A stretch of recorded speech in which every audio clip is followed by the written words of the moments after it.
Very good. Now, when you were discussing pursuing your PhD, was it to study a specific aspect of forensic anthropology? After chatting with Dr. Bass, I like challenges. And one of the challenges that he has always... It's like, at which point during his testimony, right? Or like when I was editing this video, it's like, at which point do you realize, oh, okay, yeah, we're in trouble. It was right here. So when you began your work, let's describe a little bit, if we can, for those that may not know, the Anthropological Research Facility. It's a rather unique facility, or at least it certainly was back in 1988, 89. What's unique about the Anthropological Research Facility? Explain that to us. At that point in time, it was essentially the only facility in the world where you could study a whole body decompositional events. It's an outdoor facility. It's roughly a little less than 1.5 acres in size at this point in time. Again, it began in 1972. It was established. If someone dies suddenly, well, let me backtrack. There's about 100 trillion cells in the human body. If someone dies suddenly... Okay, let me backtrack. There's about 100 trillion cells in the body. Let me backtrack. Since the dawn of time, I mean, that's just where I feel like this is heading. And traumatically. It doesn't matter if it's traumatic. But the cells of the body don't yet realize that the organism is dead or about to keel over and die, you see. So the cells continue to do what they normally do, and that's cellular metabolism. Now, and this begins, cellular metabolism continues on, but... The narrative, and this witness is not a biologist. The narrative, that's so accurate. Does that mean I can continue? So the organism has died because of the traumatic death of the individual, but the cells of the body don't yet realize that the organism is dead, and they continue to do what they normally do, cell metabolism. One of the byproducts of cellular metabolism is carbon dioxide. This poor jury, can you imagine? They're like, sir? Don't like... Yeah, thank you. Thank you, please. Narrative, and this witness is not a chemist. Your Honor, could we... Overrule. Incredible. You may continue, Doctor. Go ahead. Thank you. I forgot what it was.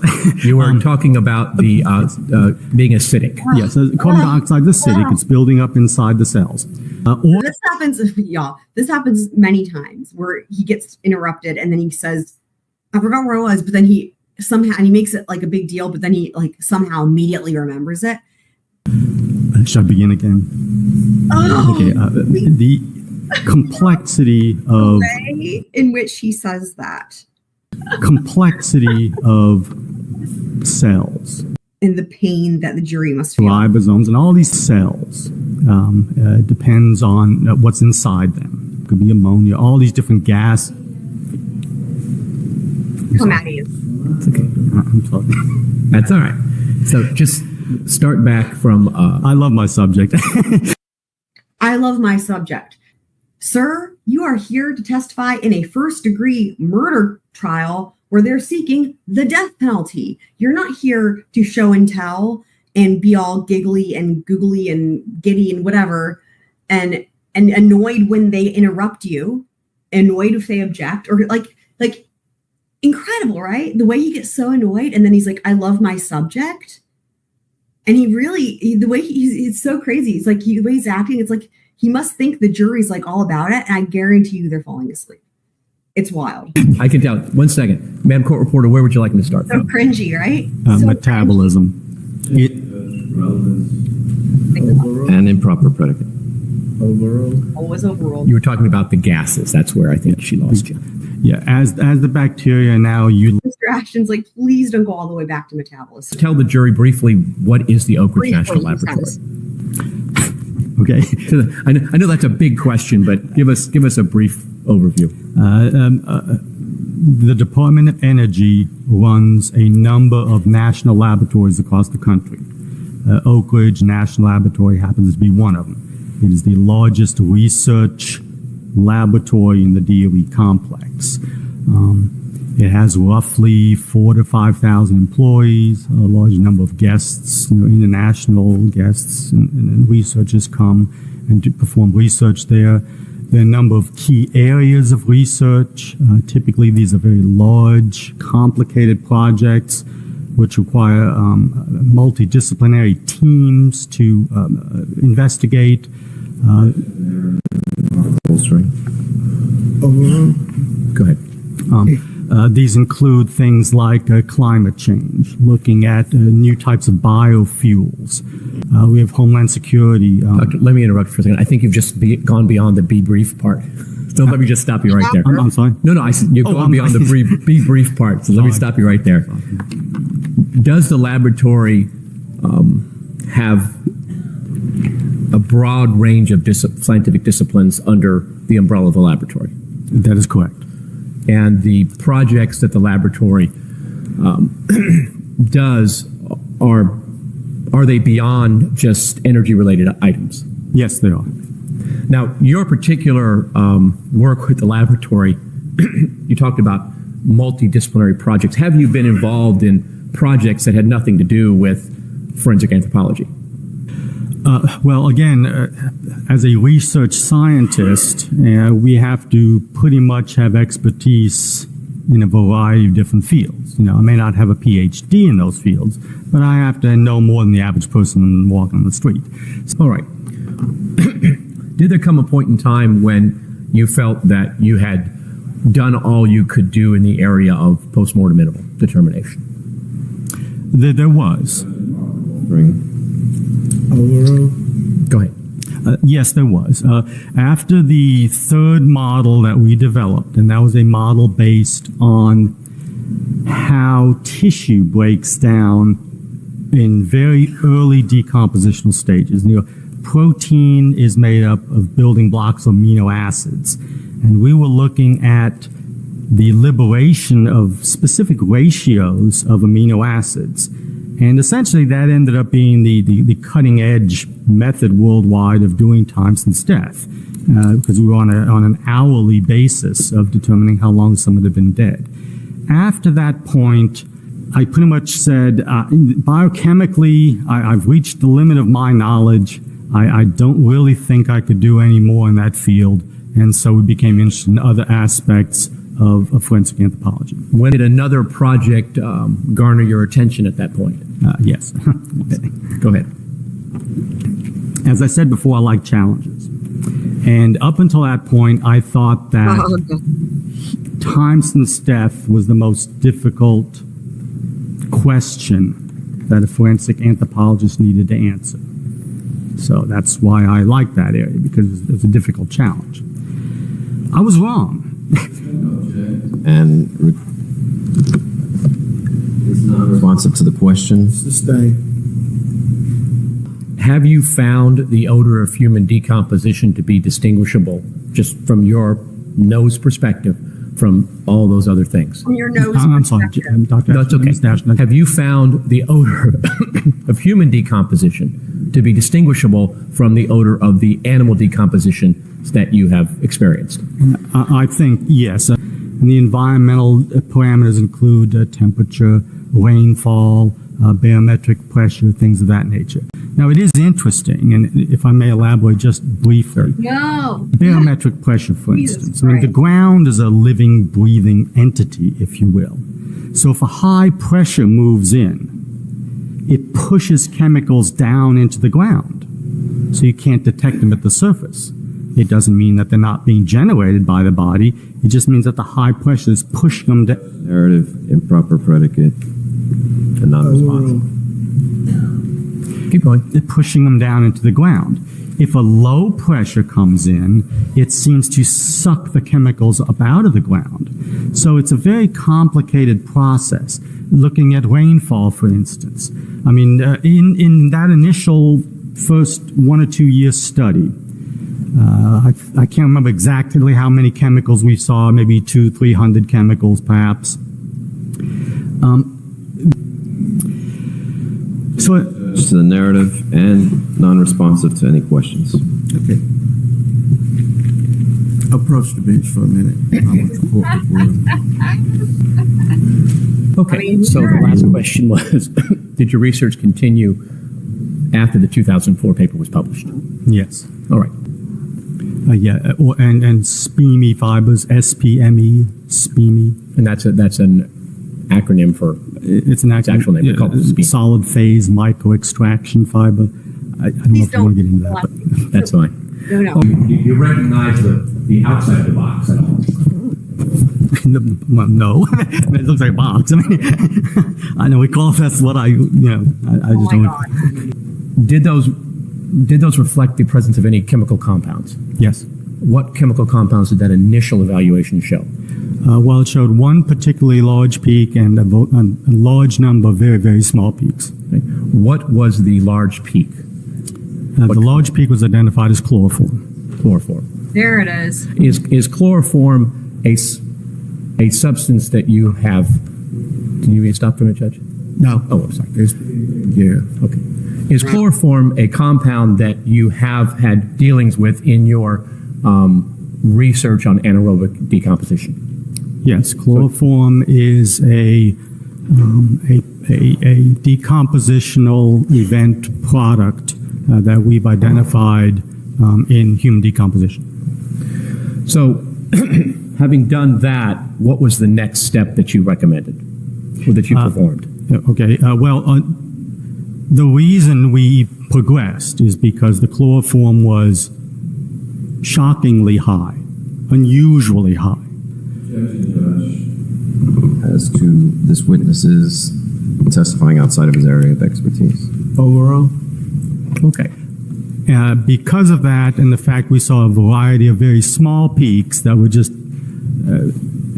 the small, if you have very, very small peaks, that they can be difficult to identify. So the next step we decided to do was to try and concentrate the air sample to try and get a better representation of what may be coming off that the evidence. And where did you decide to use the same technique you had used in your other studies, the cryotrapping? Yes. So tell us how that analysis went. Well, the way we did that is we actually removed the piece of carpet from the metal can. We did that because we weren't sure whether or not the air in the can was representative of what was. Melendez-Diaz violation. Overall? Go ahead. I forgot what I was saying. Okay, we removed the carpet from the metal can because we weren't sure whether or not the air in the can represented I mean, that's what was coming off. that's the third time he's done that, and clearly he never, all of the times, he's never actually forgotten so far because he immediately remembers. So it's like he's just saying it just to show that he's annoyed for getting interrupted. Now, are there some overlapping compounds between what's in gasoline and what your studies have shown are in the odor of human decomposition? That is correct. But It's interesting. you would not be. How interesting, right? What are the odds of that? Because the whole thing with the gas cans, it's wild, right? Like that is the case. Like that there's overlapping compounds in those two things when the gas cans have been such a huge factor. And remember, George had said he put those gas cans in the trunk of the car because he brought the gas cans when he went to go pick up the car at the Johnson's place, and he put the gas cans in the trunk of the car. So interesting, right?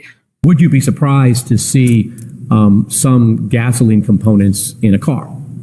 No, in fact, from my understanding, at one point in time, there was an actual gas can in the car. Yes. But this reflects the relative abundance of the components of gasoline odor as opposed to decomp odor and or chloroform. That is correct. Now, this chromatogram, does it also show a peak for chloroform?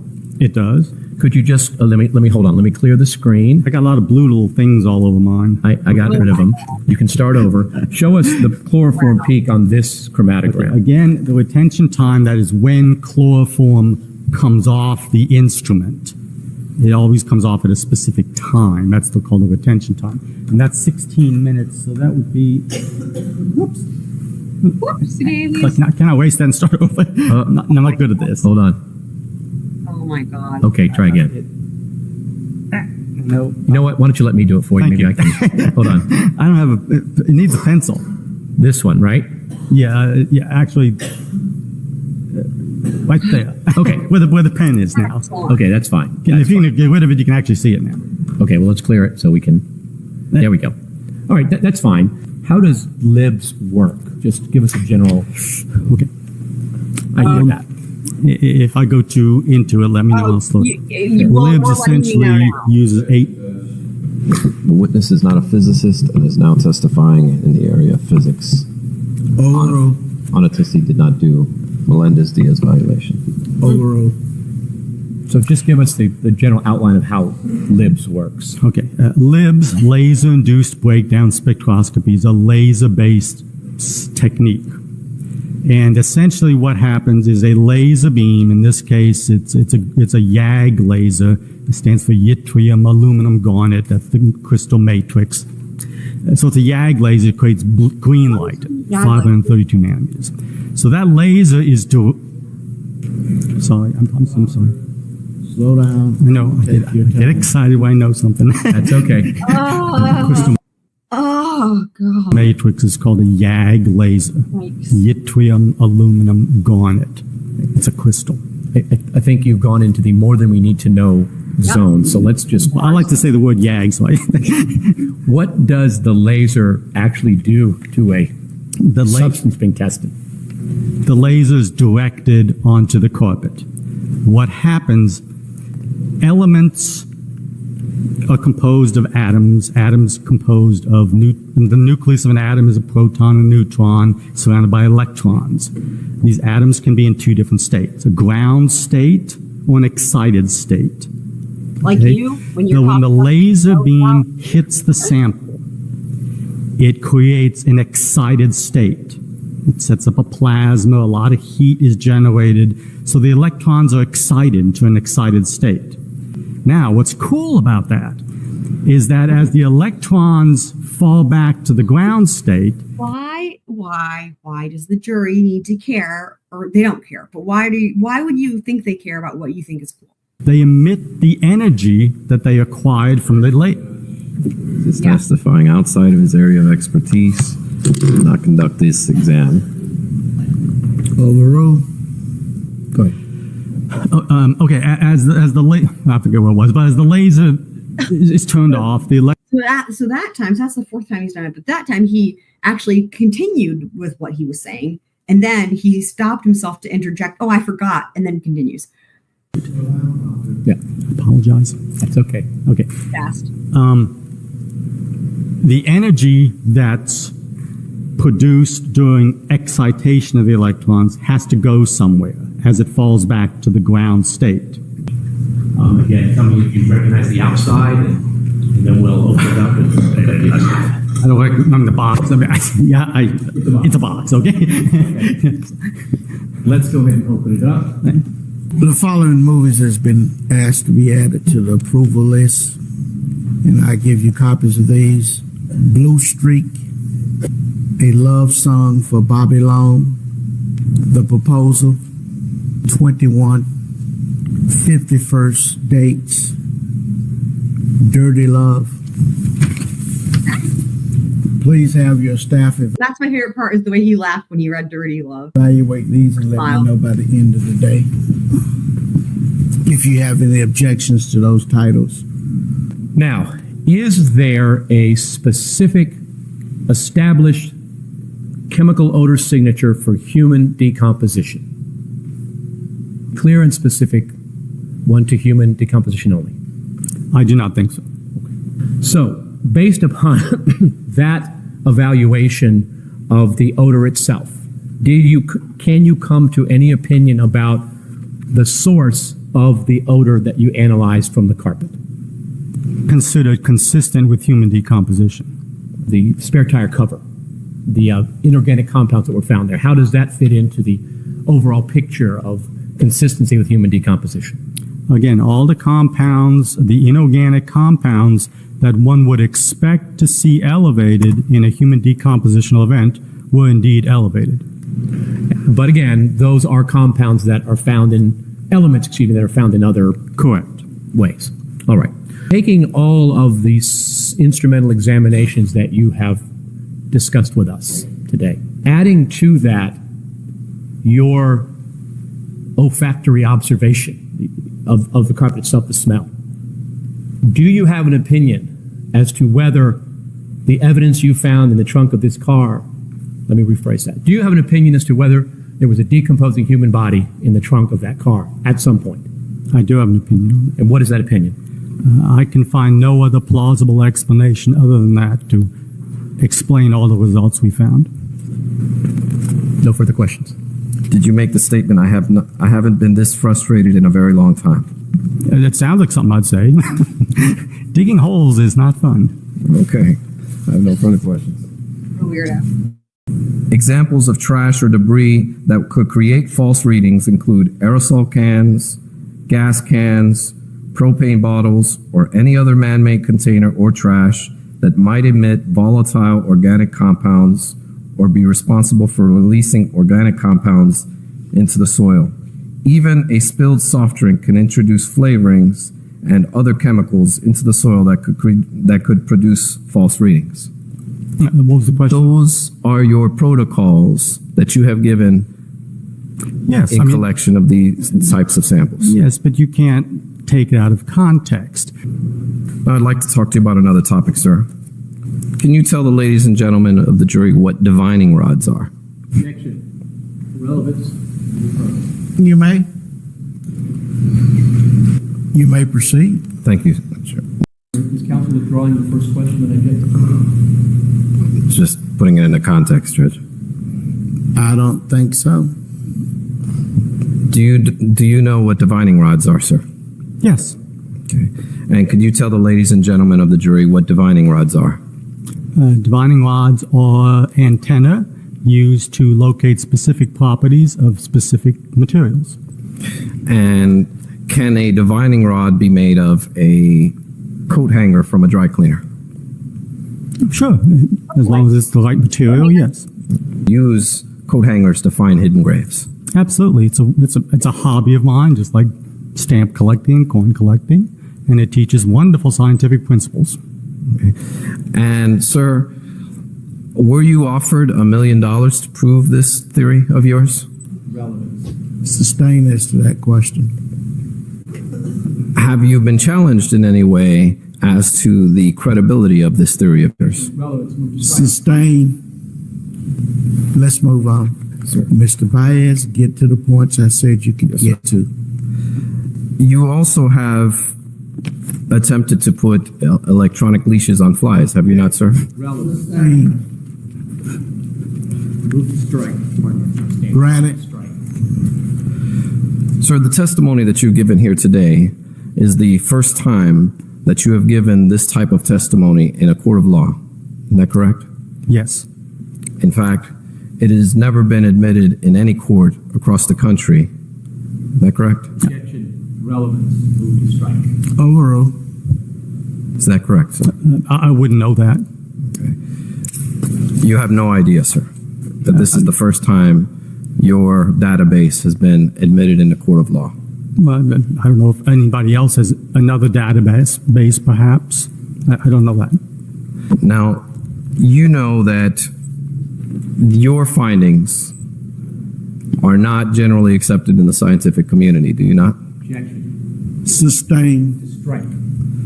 Granted. Are there any other papers or studies that have the same findings as you do, sir? There is a paper by Dr. Stathopoulos who looked at whole bodies, and of the 5 primary chemicals that we used to make a conclusion in this case, he also identified 4 of those in his study. He did not find chloroform. Okay. And Mr. Stathopoulos is, Strathanopoulos? Stathopoulos, I believe. Stathopoulos. Mr. The gentleman you referred to, he is located in Greece. Correct.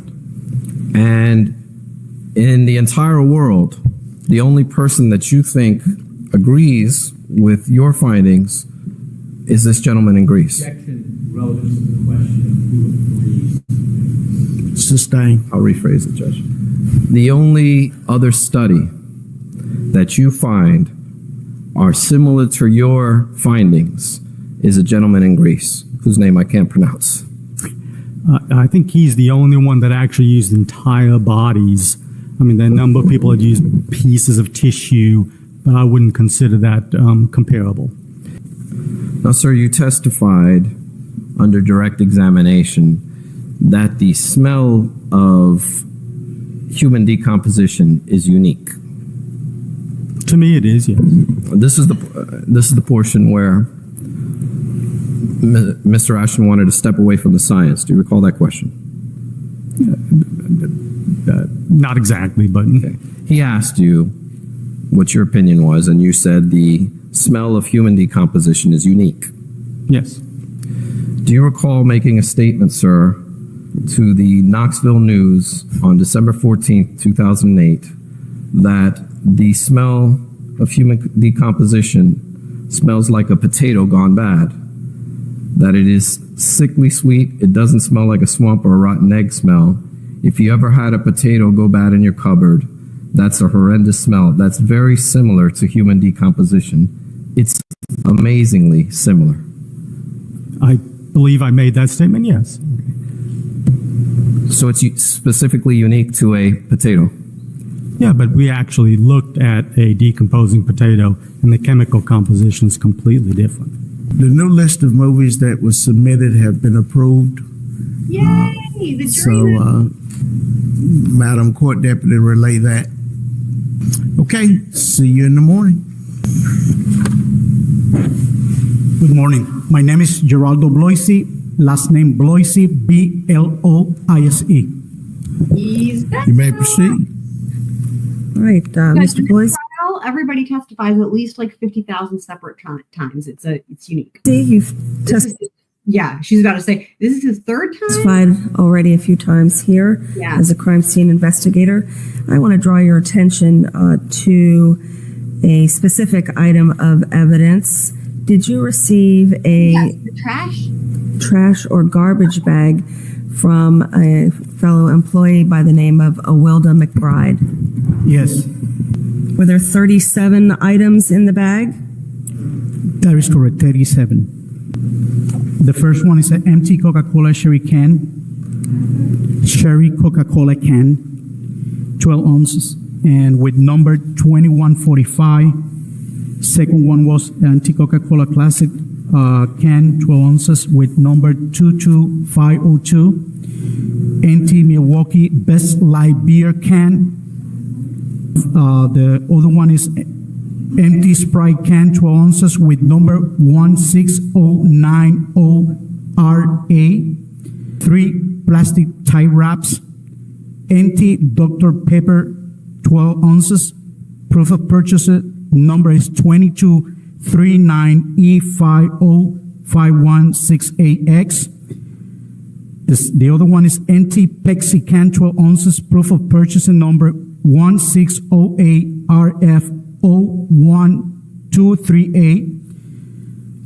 The next one is a Mountain Dew, 12 ounces. Proof of purchases 2122E50448X. State may call in next witness. State would recall Dr. Arpad Vass briefly. There he is. Everybody Arpad takes, Vass, ARPAD like I said, true to form. Everybody takes a stand 50 bazillion times. VASS. Crazy. Good morning, doctor. Hello. I apologize for bringing you back here again. I need to correct a mistake of mine from yesterday. I want to show you State Exhibit IR for identification We're not paying attention. and ask if you recognize that as the can you were sent as opposed to the one I showed you yesterday, which was IO. Yes. Okay, you recognize that that's the correct one you were sent. I believe so, yes. Okay, what do you, based on what? These initials. Okay, you see your additional line. So he needs to take a better look because that's the problem. When they were showing him remember they showed him that box and he was like, it's a box, blah, blah. It's like, dude, you need to actually make sure this is important, chain of custody. It's hard to see with all the tape. And the problem is, You can remove part of it. Excuse me, Oh, I'm sorry. I said you can remove part of it. Do you see your initials on there? yes. Okay. Very good. Okay. And thank you, sir. No other questions. Please, of course. Cross-examination. Yes, sir. Dr. Voss, yesterday you testified about a piece of evidence that you did not examine. I looked at the can. I didn't. The can is not what I examined for evidence. And you told this jury that there were identifications on that can. Objection. That is not in evidence. If we can explain more at the bench. Dr. Voss? You may proceed. Yes, sir. Dr. Voss, yesterday you mistakenly admitted the wrong piece of evidence in this case. Apparently, yes. Would you describe this as did you describe this as the spare tire cover? Yes. And did you subject that to the same instrumental examination as the others that we discussed? Yes, I did. Can you tell us, either from your notes or from recollection, what portion of this you tested? Look at all the envelopes on that table. I can look at it. I'm not sure. It's hard to write on this material, but I believe it's that fabric portion right here. So just Yeah, not the cardboard. Yes. Specimen Q25 reported to be the right side of trunk liner, and yes, I did the same. And what were the results? That chemical chloroform, consistent with chloroform, was detected on that item. So basically, were the results on the left and right side of the liner the same? That is consistent with chloroform, but not conclusive. That is correct. Thank you, sir. No further questions. Cross-examination. And you can also find it in chlorine from a swimming pool, can you not? That's important. I have no firsthand knowledge. I've never analyzed the chlorinated products like water from swimming pools for chloroform, so I don't know the answer to that. Okay. Do you know if someone threw a bathing suit after going swimming in the trunk of a car, whether that might generate chloroform? Objection, hypothetical, based on facts, not in evidence. Sustain. What fuck? So, it's a good question because, chloro, right? Chlorine, chloroform. It's a really good question because the whole thing about the pool. What were your results with this? Was this consistent with chloroform? That a chemical consistent with chloroform was detected on that item. And when you say consistent with, Right.